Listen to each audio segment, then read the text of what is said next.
Hello everyone, I am Purna Agarwal, ACCA affiliate and one of the admins of Being ACCA, and in today's video I'll be giving you some prerequisites before you go to an institution or a coaching center for your ACCA classes.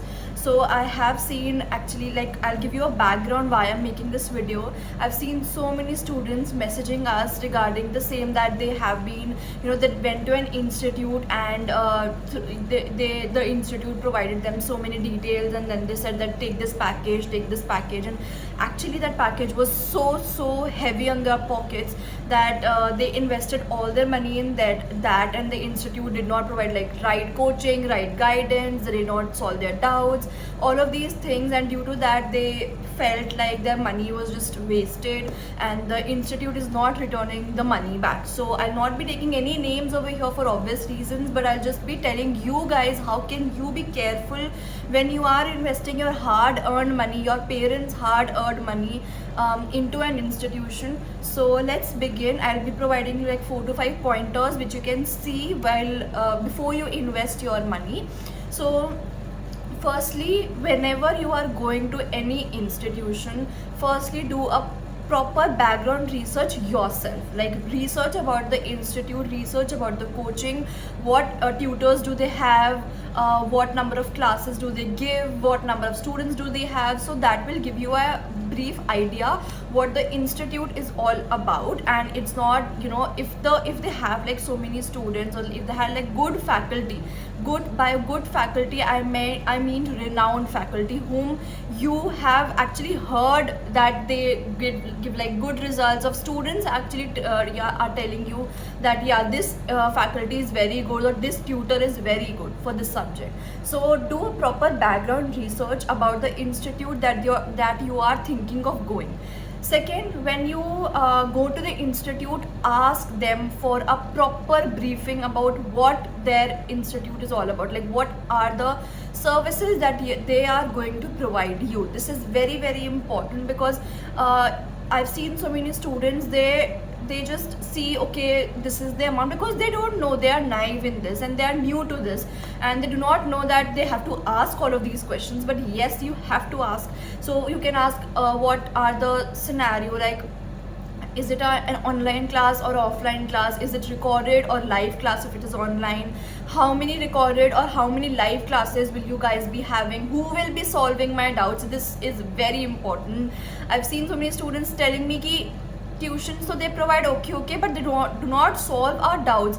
Why are you taking classes, paid classes, when they're not going to solve your doubts? That's the only thing that you're going for, paid classes, right? You can get online lectures free anywhere on YouTube, but you are going for classes because you want somebody to be accountable for you and to guide you and to solve your doubts. So ask them, how will my doubts will be solved, live classes and all of these. Then ask them ki what is your pattern, how has your pattern been in terms of pass percentage. Maybe you can ask how many students passed.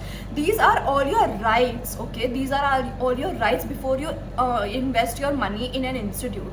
So that is that. Third thing that you can do is ask them for an orientation class or a demo lecture class. That will help you understand if the tutor is actually good or is the institute only bluffing about the same. So this is also a right of yours to ask them for a demo class. If they say no, we cannot provide a demo class or we cannot provide an orientation for the same, please leave that institute then and there. Because if they're not ready to do that, now that means there's some loophole with them. Every good institute, every good tutor do provide a demo class or a demo lecture, so that you get an idea how the tutor is teaching. Even if the tutor is good and you are not able to understand from that demo class, you won't go for him or her, right?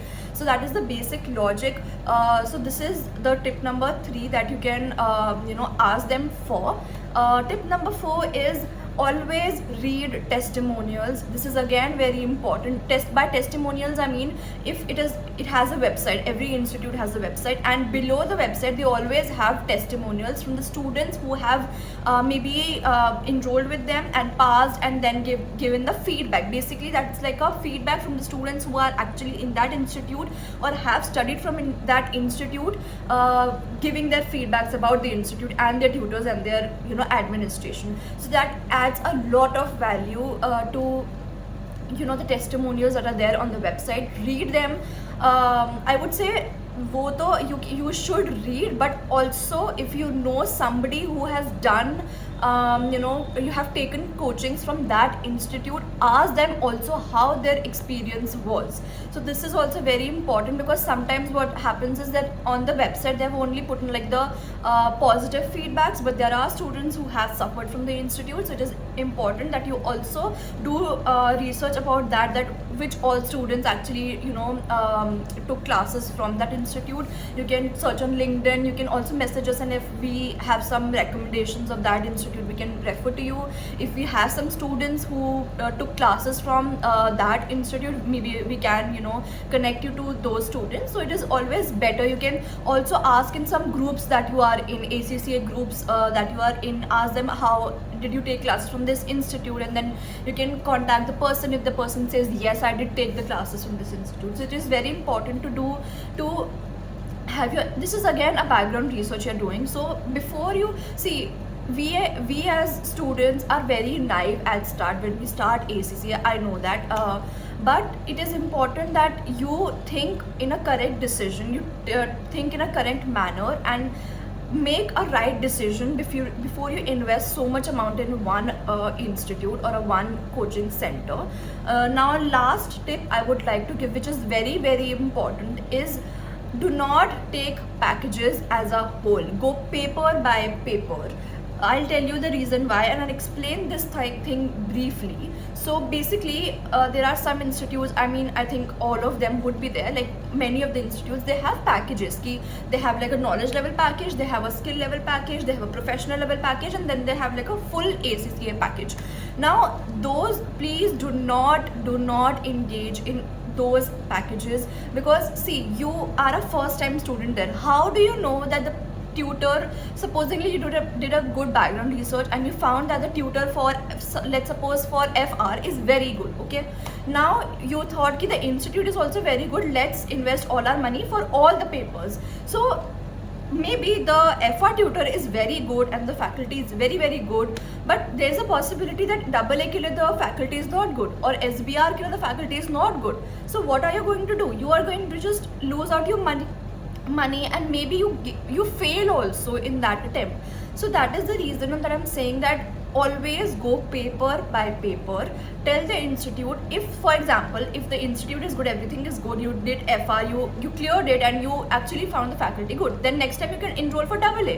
That's not an issue with the same institute, right? You can go paper by paper, and you should go by paper only, because for this thing I have gotten like so many messages from so many people that saying ki I took like a full package for ACCA and now I'm not finding the faculty good and they're not refunding the money. So you have to see, it is not upon the institute, it is upon you. You have to do it, you have to do the background research. Obviously they're going to tell you ki package le lo and stuff, but you have to see, you have to be mindful that shall I take the package or shall I take some first one tutor and then see if the experience is good. That you can do, right? One more thing, that there's a possibility that obviously one institute cannot have good lecturers for every paper. That is true, right? There can be an institute where FR faculty is good, there can be another institute where AA faculty is maybe good. So you should go with the best faculty for obvious reasons, right? So that is also another reason that I'm saying that go paper by paper. For example, if the FR faculty is good there, you can go with FR, then enroll with some other institute, and if the AA faculty is good, you can go there as well. You're not trapped or you're not fixated at one institute only, right? So these are some tips and tricks I wanted to give you. Be mindful before you invest your money in these. So all of these things you can actually do before you put in your money into an institute. So you should always read the terms and conditions of their email or whatever they provide you, the details that they provide you very carefully, because sometimes that I got a message from 2 to 3 people that said that the overall terms and conditions looked good, but niche they wrote in very small letters that it's not refundable. So it's not good that you get to know this afterwards, and then they say that it was written in the details that we provided to you, and that is very small written in like small text written at the end. So always read the details that they're providing you very very carefully. So these are all the details that I wanted to provide you regarding the institutes and before investing your money into institutes. So if you have any other doubts or questions related to anything that we talked about today, you are free to message us on our Instagram page, which is Being ACCA. You can also comment down below and let me know if you have any more questions. So I'll see you next time.